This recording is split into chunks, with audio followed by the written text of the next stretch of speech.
Hey everybody, we're back out in the fields in this early spring getting some work done. And what we're doing today is taking spring soil samples. And I call them spring soil samples because I tend to take soil samples in the fall and in the spring.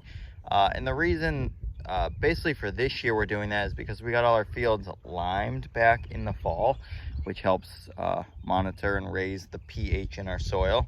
And so now I'm going through and soil sampling again this spring to make sure that our pH levels are up to where we need them to be for the crops that we're growing.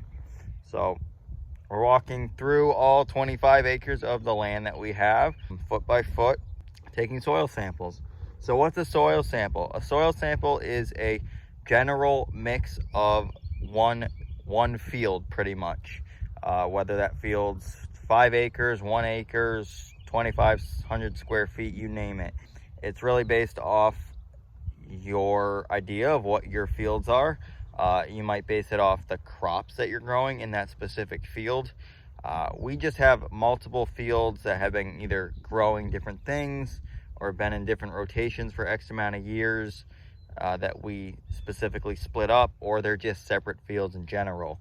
Like I have fields down on South Street in the Meadows in our town where there's 8 acres all in one line, but we have 3 separate fields there because they were either in production at a different time, they've had different crops on them, or they're different landowners and I've picked them up at different times. So that's kind of how we keep track of each soil sample, because each field has something different that goes into it every year. So it's something I would like to do in the fall and in the spring, but you really only need to do it either or.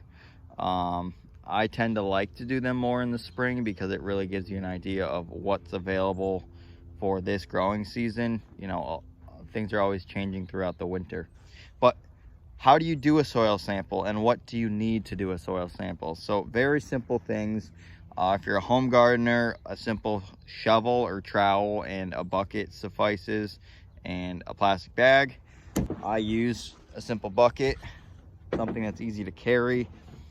We use a soil corer, which this is pretty neat. This pushes into the soil, and you want to be looking at the top 6 to 8 inches of soil is where you really want to be getting that sample from. And then I usually go to my local fertilizer company and I get soil bags. So you put either your field name or the number of the field on the bag, and then your farm name, your address, etc. These bags will tell you how to actually take a soil sample. So if you're new to this, that might be something to look up. And I've been doing this for so long that it's just second nature to me.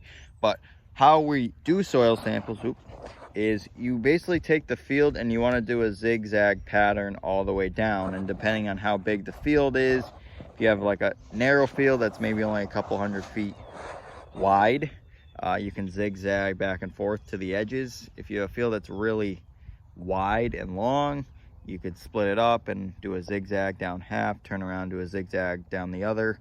But you really want to be getting around 15 to 20 samples per 3 acres. So somewhere between 5 to 8 samples per acre is recommended amount. You can do way more than that, you can do way less, depending if you have different soil structures within your fields. It's really up to what you want to do. But the overall end game of that is to get a general mix of the soil in that field.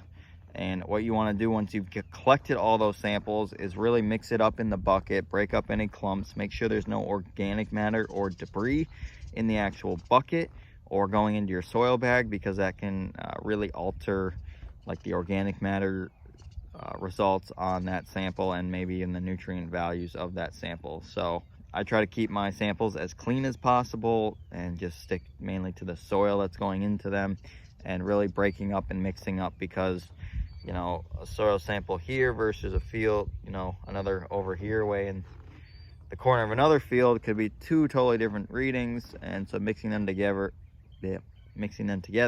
is going to give you a good general idea of what is in that soil.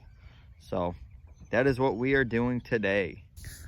So we're out here in the field doing soil samples, and I just want to give a quick idea of how we actually take them. So right here we're in a field that's pretty thickly seeded with ryegrass, winter rye. And like I was saying before, we want to avoid any kind of organic matter. So what we're going to do is look for areas like this that don't have anything on them. Or if we do have areas that are covered, we want to clear a path, you know, so we can get a soil core in there. So what we do is we take our soil core and we put it in the ground where there's no organic matter. And I shouldn't be doing this with my left hand. What we're going to do is we're going to push it into the soil about that 6 to 8 inches and pull it up. And then we're going to get a nice soil core like this. And that's your nice window of 6 to 8 inches of soil that you want to keep. So then we'll go over to our bucket, dump it in there, and then we're good to go.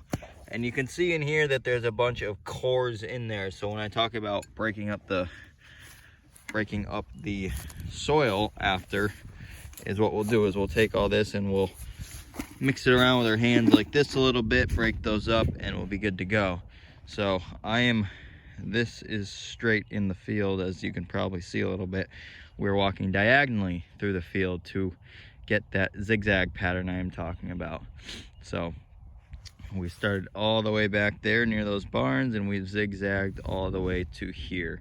And we will turn around and go back through the second half of this field. So yeah.